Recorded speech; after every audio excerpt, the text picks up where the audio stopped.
שימו לב לדרמה הזאת. המטוסים כבר באוויר בדרך לאיראן, ואז מתקבל מידע חדש. חיזבאללה ראה את המטוסים ועדכן את האיראנים. זה מה שמספר סמוטריץ' בתיעוד בלעדי מתוך כנס סגור על הדרמה רגע לפני התקיפה באיראן.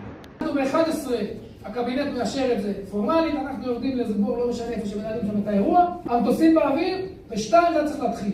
ב-11:30 התקבל מודיעין שכנראה חיזבאללה ראו את המטוסים עשו מעל סוריה, עיראק, ראו את המטוסים ונתנו איזושהי התראה לאיראנים. אנחנו רואים במודיעין שה10 בכירים האלה, 3 רמטכ"לים וזה, יוצאים מהבתים והולכים לאיזושהי מפקדה שאנחנו לא מכירים אותה.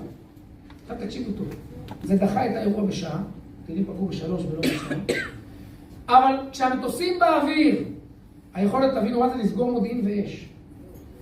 כשהמטוסים באוויר, המודיעין שלנו מצליח לזהות איפה המפקדה הזאת, לאפיין אותה, איזה עומק, איזה בטון, איזה חימושים צריך, איך פוגעים.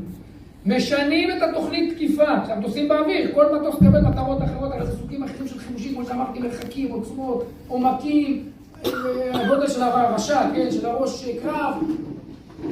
תוך כדי משנים את כל התוכנית, זה מעכב בשעה, אבל מצליחים לקחת את ה10,000, אחר כך עוד 4, מצליחים לקחת את כל המדענים.